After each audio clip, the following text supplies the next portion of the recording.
Hey guys, Addict Cyclist here. Just wanted to kind of get myself on the camera here. I know it's always forward facing when I do most of my videos, but this is an important topic for me and just wanted to kind of share this. So I had a little bit of a journey with some weight gain and now some weight loss, and I wanted to just kind of give you some of the background and some of my trials and tribulations that basically led me to where I am now. And I'm sure there's people on the channel, or if you're viewing this, that have dealt with some fluctuation in weight, or obviously as the older we get, I'm approaching 40 in July. It does get a lot harder. It goes on easy, and it's obviously very hard to get off. But just to kind of give you some background of what happened to me was in 2022 in November, I was riding a local trail that I've been riding all the time, and it rained 2 or 3 days prior, and a 6x6 that is there, that's kind of built into this little downhill section as like a step down, must have retained water and had iced over completely. And I kind of hit it just a little off camber, and I went down. Not even that hard. I went down on my left side, and my right hip hit the stem, but my leg, my foot was still obviously locked into my clipless pedals, and I twisted my hip, which I was already kind of dealing with some IT band syndrome just from overuse. And it was like fireworks went off in my legs, literally. I went to the ER. And I had to get some Toradol, I had to get some muscle relaxers, my leg was spasming, tremendous pain, almost like the triggered like a fake sciatica type response in the leg, and it was brutal. And I had dealt with pain for weeks. Now we're talking November 2022. I started getting back on my trainer probably February of 2023, but at that point I was already going to physical therapy. I saw a neurologist because of my nerve issue I was having in there. I saw an orthopedic because I couldn't figure out what was going on. And it turns out that I ended up having what's left over called neuralgia paresthetica, which is all over the internet. Basically, it's something that a lot of like cops or pregnant women get from like, a tight waistband or something compressing the nerve. But mine was triggered from the inflammation and from that twisting and hip issue when I hit my stem. So basically, even now to this day, the pain is gone, but when I lay down at night and the nerve, it must be still entrapped in a certain area. When I go to lay down, the nerve must be getting triggered, and my quad, the skin on my quad is completely muted. It kind of goes numb. I can feel pressure on it, but if I go to scratch it, I can't even feel it. But I can feel a little bit of pressure. So again, no pain, but with that, comes not being on the bike.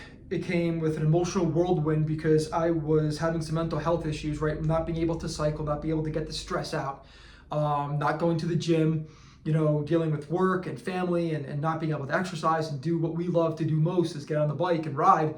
I started eating more. My cortisol levels were high because of stress, and I just was eating, thinking, all right, I'll burn it off. I'll burn it off eventually. And it just got away from me. And so I only put less than 3,000 miles on last year. And typically I usually do around 5,000 to 7,000 miles a year. And that was a really bad year. So and then you throw into the mix, I decided to move. So that was the summer. So I lost my whole summer for packing. So I didn't ride that much in the summer. And then I ended up staying with my in-laws after we sold our house, and our new construction house wasn't built yet. And then I ended up selling my place in Florida. So I had a lot of stress, a lot of big decisions that were to be made. And I was just eating. And like I said, it got away from me. So in January, I'm not going to give you that new year bullshit. But basically I said, I got to get my shit together. So I decided to, in January 20th, I weighed in at 191. I said, this is bad. This is the heaviest I've been in my life. And I'm active. I'm still riding my mountain bike, but I'm eating and I'm not really burning. In terms of what my caloric intake was in terms of what I was eating. So I decided to go completely 180. I cut off all alcohol. I started doing 2,000 calories a day. I made sure that I was in a deficit of between 500 and 700, which is where that 2,000 is. And I started eating about 180 to 200 grams of protein a day, and just be more mindful of what I'm consuming every single day, every single bite. If it didn't contain protein, wasn't eating it. If it contained too many carbohydrates, I wasn't eating it. So over the course of a couple months, I'm now down to 175 from 191, which is my first benchmark. And I put those two pictures up in the beginning of the video so you can see my build, because I talk about my build a lot, my weight, and how I'm not a traditional cyclist in terms of look and appearance, because I do have more mass on me. I do fill up my jersey sleeves and obviously my bib shorts. Again, that's personal preference. But again, I'm a heavier rider at 175, but I was riding in the winter my mountain bike at 190, and I was dying. I was dragging ass. So I said, I gotta figure this out. So basically I said, you know, caloric deficit every day, protein intake, hitting the gym hard, rowing 3-4 times a week, which is a nice, almost near full body workout, hitting the core really good, burning that fat off, trying to keep my heart rate between 125 and 140, which is like 125 to 135 is like zone 2.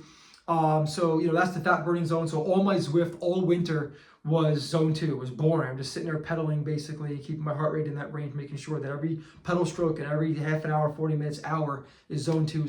Same thing on the rower. Same thing with the jump rope. I ended up getting myself an Apple Watch. I'm a luxury watch guy, but I got my Apple Watch. So it's been a really great tool to keep myself in check in terms of what I'm burning throughout the day and logging my calories, making sure that I'm in that deficit. And obviously be more mindful of what you're eating. I mean, there's things that I was eating that I'm thinking, oh, it's healthy, right? It's peanut butter, it's granola, but you know, I was eating the wrong stuff at the wrong time. So, you know, I've also incorporated about a 12 to 14 hour fast. But so I got myself back to where I'm starting to feel really good on the bike. I'm getting stronger. I'm not lugging as much weight around, and you know. But I had a hell of a year last year, so this is the year that I'm looking to make some changes here and get a little bit stronger on the bike. And sorry, my family's home, so they might get a little loud. But basically, I just wanted to get on the camera. It's been a while since I was facing the camera here. I'm usually behind it doing videos or complaining about something. But just wanted to get myself on here and just to give you guys an idea of the type of rider and type of build that I have and my little bit of a journey that I had, and just making some improvements. So if you have any questions, please shoot them in the comments. I always love hearing from my subscriber base and my viewer base. And yeah, just want to let you know that, you know, through adversity, through injury, through weight gain, through stress, through lifestyle changes, you know, through lifestyle decisions, you know, weight comes on fast and it's really hard to get that under control. But I feel a lot better. And if you're watching this video, if you have any questions or any comments, I'm here for you, and just wanted to get that out there. So awesome. Thank you.